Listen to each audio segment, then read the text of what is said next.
Welcome to ఆదే TV. మనతో పాటు బీఆర్ఎస్ సీనియర్ నాయకుడు పల్లె రవికుమార్ ఉన్నారు. ఆయన అడిగి తెలుసుకునే ప్రయత్నం అయితే చేద్దాం. అన్న నమస్తే. నమస్తే. బాగున్నారా? బాగున్నాను అరుణ్. అన్న చెప్పండి అన్న, ఇప్పుడు కాళేశ్వరం ప్రాజెక్టు పైన మాజీ ముఖ్యమంత్రి కేసీఆర్కు రాష్ట్ర సర్కార్ నోటీసులు పంపించడం అనేది జరిగింది. అంటే కాళేశ్వరం ప్రాజెక్టు బీఆర్ఎస్ ప్రభుత్వం హయాంలోనే కూలిపోయింది, వాళ్ళే కట్టారు, కావాలని వాళ్ళు ఏదో గొప్పలు చెప్పుకున్న ఈ ప్రాజెక్ట్ అంత త్వరగా కూలిపోవడం ఏంది, కొన్ని ఏళ్ళ నుంచి కట్టిన ఈ కాంగ్రెస్ సర్కారులో ఏ ప్రాజెక్టు కూలింది, ఈ ప్రాజెక్ట్ ఎట్లా కూలుతుంది అని చెప్పేసి కూడా వాళ్ళు వ్యాఖ్యలు చేస్తున్నారు. ఈ వ్యాఖ్యలను మీరు ఎట్లా చూస్తారన్న? అరుణ్ గారు, ముందు కాళేశ్వరం ప్రాజెక్టు కూలిపోయిందనేటువంటి దివానగాడు మైండ్ కూలిపోయింది, వాడు మైండ్ దొప్పింది. అసలు కాళేశ్వరం ప్రాజెక్టు ఏంది, అసలు దాని లోతు ఏంది, దానికి సంబంధించినటువంటి మొత్తం సమాహారం ఏంది అన్నది ముఖ్యమంత్రితో సహా, ముఖ్యమంత్రి రేవంత్ రెడ్డి గారితో సహా క్యాబినెట్లో ఉన్నటువంటి ఏ ఒక్క మంత్రికి కూడా కాళేశ్వరం ప్రాజెక్టు పర్పస్ ఏంది, దాంట్లో ఉన్నటువంటి లోతైనటువంటి వ్యవహారం ఏందన్నది తెలియదు. వీళ్ళకి ఎంతసేపు ఏంటంటే ప్రాజెక్టుల పేరు మీద అభివృద్ధి పేరు మీద ప్రజల సొమ్మును దండుకోవడం తప్ప వీళ్ళకేం తెలియదు. కాబట్టి 60 ఏళ్ళుగా గోదావరిని ఆంధ్రాకు పారించిన నోరు మూసుకొని ఉన్నారు. కృష్ణానదిని రాయలసీమకు తరలించకపోయినా, నదికే మలుపుకపోయినా ఒక్కనాడు కూడా సిగ్గు తప్పినటువంటి సన్నసులు ఒక్కడు మాట్లాడలే. ఇవాళ కేసీఆర్ గారు అందుకే తెలంగాణకు మిగిలిన ఏకైక జలవనరు గోదావరి నది. అందుకే ఆ గోదావరిలో ఉన్నటువంటి ప్రతి నీటి చుక్కని, ప్రతి బొట్టుని ఒడిసి పట్టి తెలంగాణ భూముల్లోకి పారించి 1 కోటి ఎకరాలు మాగాణం చేసుకోవాలన్నటువంటి సంకల్పంతో దాదాపు 90 మీటర్ల సముద్ర మట్టం గోదావరి నది అక్కడ ఇప్పుడు ఇవాళ ఎక్కడైతే మేడిగడ్డ దగ్గర పెట్టిన బరాజ్ పెట్టిన అది దాని సముద్ర మట్టం ఎంతంటే 90 మీటర్లు. చివరి ఎక్కడి వరకు 90 మీటర్ల లోతు నుంచి సముద్ర మట్టం నుంచి ఎక్కడికంటే దాదాపు 600 మీటర్ల ఎత్తిపోసే ఒక అద్భుతమైన ప్రాజెక్టు, ప్రపంచంలోనే ఒక గొప్ప మానవ నిర్మిత ఎత్తిపోతల ప్రాజెక్టు. వీళ్ళకి దాని అర్థమే తెలియదు. ఒక మేడిగడ్డ అనగానే ఒక మేడిగడ్డ నిజం. మేడిగడ్డలో సాంకేతిక కారణాల వల్ల అక్కడ ఉన్నటువంటి గోదావరి పరివాహక ప్రాంతంలో ఉన్నటువంటి సాయిల్ నేచర్ ఏంటంటే బొగ్గుగని ప్రాంతంలో భూగర్భంలో ఎప్పటికప్పుడు నిరంతరంగా జియోగ్రఫికల్ చేంజెస్ వస్తాయి. అందులో భాగంగా జరిగింది. దానికి కారణంగా 7వ బ్లాక్లో 3 పిల్లలు కుంగింది నిజం. అది సాంకేతికంగా సరిదిద్దగలేటువంటి అంశం. కానీ ఆ ఒక్కదాన్ని చూపించేసి 3 పిల్లలు కూలిన దాన్ని చూపించేసి అసలు మొత్తం మేడిగడ్డ ప్రాజెక్ట్ కాస్టే 2700 కోట్లు. కానీ ఒక్క 2700 కోట్ల ప్యాకేజీ వర్క్ దగ్గర 3 పిల్లర్లు కుంగితే 1,00,000 కోట్లతో కట్టినటువంటి కాళేశ్వరం మునిగిపోయిందని చెప్పేటటువంటి సన్నాసులు వీళ్ళు. అసలు కాళేశ్వరం అంటే దాంట్లో ఉన్నటువంటి ప్యాకేజీలు ఎన్నో తెలుసా వీళ్లకు? ఒక ప్యాకేజీ మేడిగడ్డ, అటువంటి ఒక మేడిగడ్డ బ్యారేజ్ ఉంది, అన్నారం బ్యారేజ్ ఉన్నది, సుందిల్ల బ్యారేజ్ ఉంది. ఈ 3 బ్యారేజీలతో పాటు 15 రిజర్వాయర్లు ఉన్నాయి. 15 రిజర్వాయర్లు, 1 కాదు 2 కాదు. మల్లన్న సాగర్ ఉన్నది, దాంట్లోనే కొండ పోచమ్మ సాగర్ ఉంది. అట్లా 15 రిజర్వాయర్లు ఉన్నాయి, 19 పంప్ హౌజులు ఉన్నాయి, 21 సబ్ స్టేషన్స్ ఉన్నాయి, పవర్ స్టేషన్స్ ఉన్నాయి. అట్లాగే 204 కిలోమీటర్ల సొరంగ కాలువ ఉన్నది. దాదాపు 1400 చిల్లర 1500 కిలోమీటర్ల ఓపెన్ ఛానల్ అంటే ఓపెన్ కాల్వ, అంటే బహిరంగ కాలువ ఉన్నది. ఇవన్నీ కలిపితేనే కాళేశ్వరం ప్రాజెక్టు అంటే ఒక్క మేడిగడ్డ రిజర్వాయర్ మేడిగడ్డ బ్యారేజ్ కాదు. అది వీళ్ళ జ్ఞానం. ఇక దాన్ని పట్టుకొని వీళ్ళ కుట్రలు ఏంటంటే ఇవాళ కాళేశ్వరంని ఎందుకు అప్రతిష్ట పాలు చేస్తున్నారు, ఎందుకు బదనం చేస్తున్నారు అంటే ఇవాళ కాళేశ్వరం కనుక ఇది ఒక నిరర్థకమైన ప్రాజెక్టు, ఇది దెబ్బతినేది, కుంగిపోయిందని అప్రతిష్ట పాలు చేసి కేసీఆర్ గారు ప్రతిష్టని మస్కబారేటట్టు చేసినట్టయితే చేయడంలో ఉద్దేశం కూడా ఏంటంటే రేవంత్ రెడ్డి గారు అటు నరేంద్ర మోడీ గారి డైరెక్షన్ ఉంది దీని వెనకాల, అట్లాగే చంద్రబాబు నాయుడు గారి ఆకాంక్ష ఉన్నది.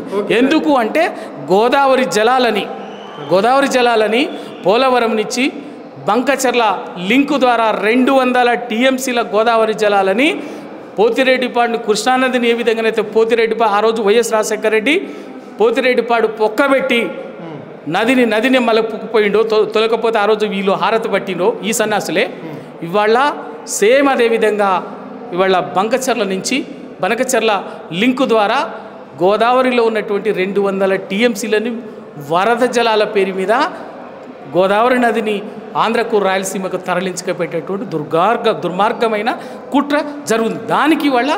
దానికి సహకరించడం కోసమే చేస్తున్నటువంటి అప్రతిష్టపాలి ఇదంతా వ్యవహారం. కేవలము ఈ కాళేశ్వరం ప్రాజెక్టులు కమిషన్ల గురించి కట్టిన ప్రాజెక్టు మాత్రమే, ప్రజలకు ఎలాంటి దీనివల్ల యూజ్ లేదు. ఓన్లీ కల్వకుంట్ల కుటుంబం మాత్రము కొన్ని వేల కోట్లు సంపాదించింది ప్రాజెక్టు ద్వారా అని చెప్పేసి కాంగ్రెస్ నాయకులు అంటున్నారు. ముఖ్యమంత్రి కూడా ఈ వ్యాఖ్యలు చేయడం అనేది జరిగింది.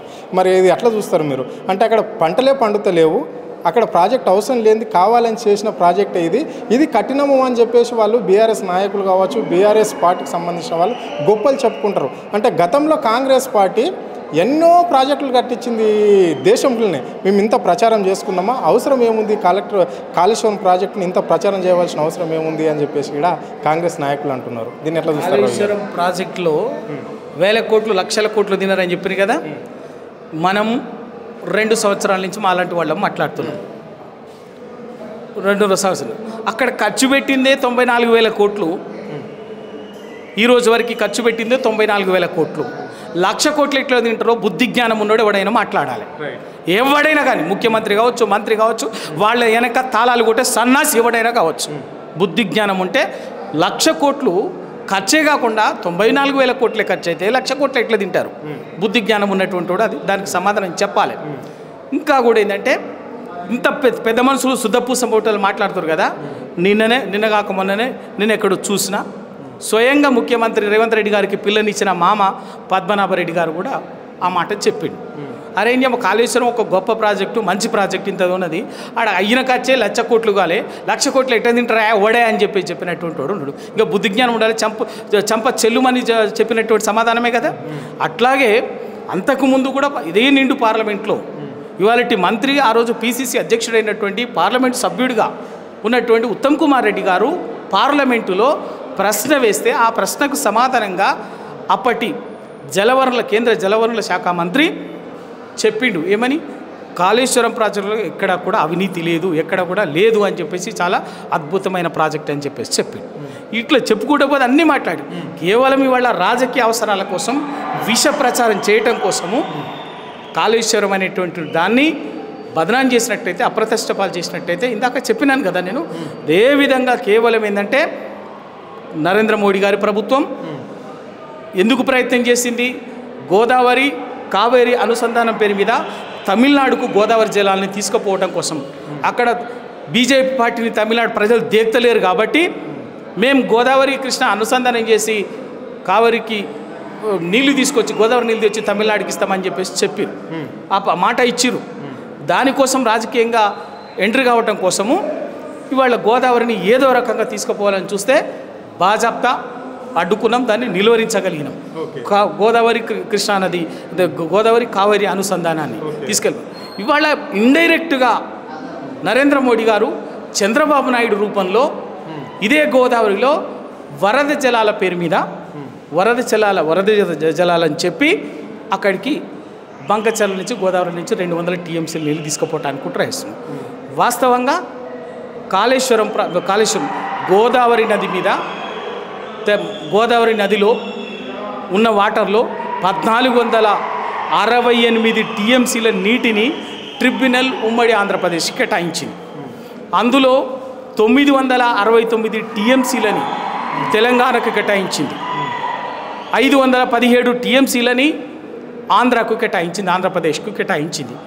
మరి ఇవాళ ఇప్పటికే అదే ఆంధ్రప్రదేశ్ కేటాయించిన 517 టీఎంసీలకు మించి ప్రాజెక్టులకు రూపకల్పన చేసుకున్నది. మరి ఇంకెక్కడి నుంచి ఇవాళ బంకచర్లకు ఎక్కడి నుంచి వస్తుంది? నీళ్ళు ఎక్కడి నుంచి వస్తాయి? వరద జలాలు అంటున్నారు. మరి వరద జలాలంటే ఎక్కడి నుంచి? వరద జలాలంటే మిగులు జలాలంటే ఎక్కడి?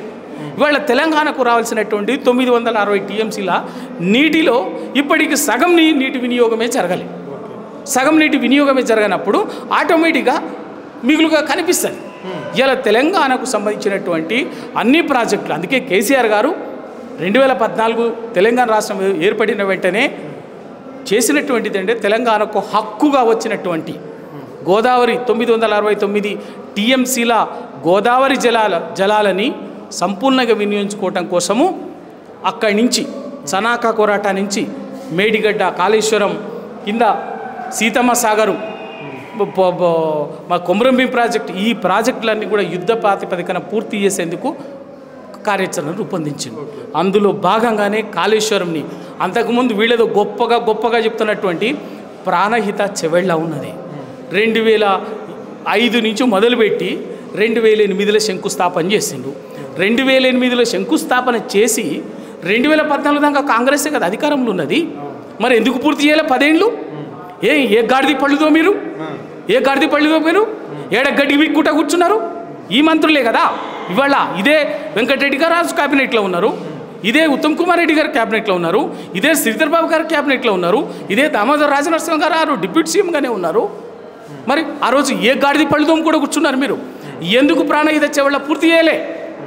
చేసిన పనులు ఏంటంటే పని పూర్తి చెయ్యకపోగా ఆ రోజు ఉమ్మడి ఆంధ్రప్రదేశ్, తెలంగాణలో కాంగ్రెస్ పార్టీ అధికారం ఉన్నది, ఉమ్మడి ఆంధ్రప్రదేశ్లో, మహారాష్ట్రలో కాంగ్రెస్ పార్టీ ఉన్నది, కేంద్రంలో కాంగ్రెస్ పార్టీ అధికారం ఉన్నది. ఒక్క పర్మిషన్ తీసుకురాలే. అటవీ శాఖ పర్మిషన్ రాలే, పర్యావరణ పర్మిషన్ రాలే, సిడబ్ల్యూసి పర్మిషన్ రాలే. ఏ పర్మిషన్ ఎందుకు తీసుకురాలే? ప్రాణహిత చెవళ్ళకి ఏ పర్మిషన్ తీసుకురాకపోగా మహారాష్ట్ర ప్రభుత్వం ఆ రోజే అడ్డంకి పెట్టింది. మేము ఎట్టి పరిస్థితుల్లో 150 మీటర్ల ఎత్తుకు ఎటువంటి పరిస్థితుల్లో కూడా ప్రాజెక్టుకు అనుమతించేది లేదు, ప్రాణహిత చెవళ్ళకి ఒప్పుకునేది లేదని చెప్పారు. మరి పెద్ద మాటలు పెట్టలాడేటటువంటి ఈ పేకుడుగాళ్ళు ఆ రోజు ఎందుకు కనీసము మాట్లాడలే? మీ ప్రభుత్వమే కదా, ఇక్కడ అక్కడ ఎందుకు అంటే కేవలం ప్రజల కోసం ఆ నీళ్లు సమస్య పరిష్కారం చేసి నీళ్ళు ఇవ్వటం కోసం ఆ రోజు ప్రాణహిత చెవళ్ళు చేపట్టలే. కేవలం మొబిలైజేషన్ అడ్వాన్సుల పేరు మీద తట్టేడు మట్టి ఎత్తకుండా 2700 కోట్లు డ్రా చేసుకుని పంచుకున్నటువంటి సన్నసులు వీళ్ళు. అక్కడ ఇలా ఆ రోజు వరకు వీళ్ళ ఆర్థిక పరిస్థితి ఉంది. ఇలా వీళ్ళు కాళేశ్వరం గురించి మాట్లాడతారు. వీళ్ళు ఆ రోజు మీరు చెప్పినట్టుగా అదే ప్రాణహిత చెవళ్ళ పూర్తి చేస్తుంటే మరి కాళేశ్వరం అవసరం వచ్చేది కాదు కదా. మరి ఎందుకు చేయలే? ఇవాళ పెద్ద మాటలు మాట్లాడుతున్నారు. సిగ్గుండాలి. ఇవాళ ఎస్ఎల్బిసి కూరుకుపోయి 3 నెలలు దాటిపోయి 4 నెలలు అవుతుంది. 8 మంది కార్మికులు చిక్కుకుపోతే వాళ్ళ డెడ్ బాడీస్ తీయ చేతగాలే వీళ్ళ పెద్ద మాటలు మాట్లాడతారు. ఇంకోటన్న, ఇక్కడ నీరా కేఫ్ అనేది తెలంగాణ సర్కార్ మాత్రం గౌడ్లకు సంబంధించి పెద్దపీట వేయడం జరిగింది. మరి ఇప్పుడు ఈ రాష్ట్రంలో ఎందుకు ఇంతగానో ఆ నీరా కేఫ్ విషయంలో ఎందుకు ఇంత ఆందోళన జరగవలసిన అవసరం వస్తుంది? ఎందుకు మీరు రోజు అక్కడ ఏదో ఒక కార్యక్రమం చేపట్టవలసిన అవసరం వస్తుంది? మరి ఈ ప్రభుత్వానికి, కాంగ్రెస్ ప్రభుత్వానికి, రేవంత్ రెడ్డి ప్రభుత్వానికి, వీళ్లకు ఏ వర్గం ప్రజలంటే కూడా ప్రేమ లేదు. బాధ్యత లేదు. వీళ్ళని ఓట్ల కోసం, అధికారం కోసం, దండుకోవడం కోసం నోటికి వచ్చినట్టుగా 420 హామీలు ఇచ్చారు. కొత్త పని ఏది వాళ్ళు ఇచ్చిన 420 హామీలలో ఏ ఒక్క హామీ నెరవేర్చకపోగా అప్పటికే కేసీఆర్ గారు తెలంగాణ ఉద్యమ క్రమంలో 15 సంవత్సరాలు వివిధ వర్గాల ప్రజలతోటి మమేకమై కలిసి పనిచేసిన క్రమంలో తను అట్లాగే ఒక్కొక్క వర్గానికి చేసుకుంటూ వస్తూ కల్లు గీత కార్మికులకు మొట్టమొదటిగా వీళ్ళే, ఈ కాంగ్రెస్ నాయకులే 2005లో హైదరాబాద్లో ఉన్నటువంటి 130 కళ్ళు దుకాణాలను మూసేసి లక్షల మంది కల్లు గీత కార్మికులు ఉసురు పోసుకున్నారు. అందుకే అధికారంలోకి వచ్చిన వెంటనే కేసీఆర్ గారిని మళ్ళీ ఆ 130 కళ్ళు దుకాణాలను ఓపెన్ చేయించు. అంతేకాకుండా తెలంగాణలో ఇది ఒక కల్లుగీత వృత్తి, ఒక పెద్ద వృత్తి. ఇది ప్రకృతి పానీయం, ఇది తెలంగాణ సంస్కృతిలో భాగము కళ్ళు. దీన్ని మోడర్న్ ఫామ్గా ఇది ఒక ఆధునిక అద్భుతమైనటువంటి ఔషధ విలువలు, పోషక విలువలు, మెడిసినల్ వాల్యూస్ ఉన్నటువంటి దీన్ని ఒక మంచిగా ఒక ఆర్గానిక్ డ్రింక్ లాగా, ఆర్గానిక్ ఫుడ్ లాగా ప్రమోట్ చేయాలన్న ఉద్దేశంతో నీరా పాలసీని తీసుకొచ్చు. నీరా పాలసీని తీసుకురావటమే కాకుండా 12 కోట్ల రూపాయలతోటి నెక్లెస్ రోడ్లో ఒక అద్భుతంగా అల్ట్రా మోడర్న్గా ఒక స్టార్ హోటల్ మాదిరిగా నీరా కేఫ్ని పెట్టడం జరిగింది. పెట్టడమే కాకుండా దాన్ని రూపకల్పన చేసి నిర్మాణం చేసి అద్భుతంగా నడుస్తున్నది సంవత్సరం పాటు ఆల్రెడీ తెలంగాణ వీళ్ళ చేతులకు వచ్చిన వెంటనే ఆ అద్భుతంగా ఒక బ్రహ్మాండంగా నడుస్తున్నటువంటి నీరా కేఫ్ని కుప్ప చేసి దాన్ని వాళ్ళ ప్రైవేటు సంస్థలకు అప్పచెప్పడానికి కుట్ర చేసింది. అడ్డుకున్నాం, వ్యతిరేకించడం. బరాబర్గా ఇది కల్లుగీత కార్మికులకు సంబంధించింది, కల్లుగీత కార్పొరేషన్కు తప్ప ప్రైవేటు ఈ సంస్థ ఎవరికైనా ఇస్తే తొక్కుతాం రాజకీయంగా అని చెప్పేసి బెదిరిస్తే మళ్ళీ భయపడి ప్రభుత్వం వెనక్కిచ్చింది, కార్పొరేషన్కి ఇచ్చింది. లేదా ప్రైవేట్ చేతులకు ఇవ్వాల్సినటువంటి ప్రైవేట్ కార్పొరేషన్ ఈ కార్పొరేషన్కి ఇచ్చినట్టే ఇచ్చి మళ్ళీ ఇప్పుడు లేటెస్ట్గా చేస్తున్న పని ఏంటంటే కార్పొరేషన్ నుంచి ఇంకొక మళ్ళీ ప్రైవేట్ వ్యక్తులకు ఇవ్వడానికి ఇవాళ టెండర్లు పిలుస్తుంది. ఇవాళ ఇప్పటికి కూడా టెండర్ల ప్రక్రియ నడుస్తుంది. ఇవాళ టెండర్లు ఎటువంటి పరిస్థితుల్లో కూడా కల్లుగీత కార్పొరేషన్ ఇది స్వయంగా నడపాల్సినటువంటిది. ఇది లాభ నష్టాలకు సంబంధించినటువంటిది కాదు. నీరా కేఫ్ అనేది ఇది నీరా అనేది తెలంగాణ సంస్కృతి సంప్రదాయంలో భాగంగా డ్రింకుని తెలంగాణకి ఒక అద్భుతమైన వనరుగా ఉన్నటువంటి నీరాని కల్లుని ఈ తరానికి ప్రమోట్ చేయాలన్నటువంటి ఉద్దేశంతో వచ్చినటువంటి దాన్ని ఎట్టి పరిస్థితుల్లో టాడీ టాపర్స్ కార్పొరేషన్ తెలంగాణ రాష్ట్ర కల్లుగీత కార్పొరేషనే నిర్వహించాలి. టెండర్లు పెట్టినా మీరు ఎవరికైనా అప్పచెప్పినా కూడా వదిలిపెట్టేది లేదు, బరాబర్గా కార్పొరేషన్కి అప్పచెప్పాలి. ఎందుకంటే నష్టాలు లేదు. ఇప్పటికి కూడా అది కార్పొరేషన్కి నెలకు 5 లక్షల ఆదాయం ఉంటుంది. నెలకు 5 లక్షల రూపాయల ఆదాయం ఉన్నది. నయా పైసా ఖర్చు లేదు. నయా పైసా ఖర్చు లేకుండా బ్రహ్మాండంగా 5 లక్షల రూపాయల లాభం వస్తుంటే దాన్ని తీసుకుపోయి పెట్టినటువంటి దాన్ని నడపడం చేతగానటువంటి వాళ్ళు ఒక పైలట్ ప్రాజెక్టుగా పెట్టిన దాన్ని నడపడం చేతగానటువంటి వీళ్ళు ఎవరికో ప్రైవేట్ ఎవరికి అప్పచెప్పడం కోసం చేస్తుందో ఖచ్చితంగా దాన్ని టెండర్లు రద్దు చేయాలి. నీరా కేఫ్ని టాడీ టాపర్స్ కార్పొరేషన్ని నిర్వహించాలి.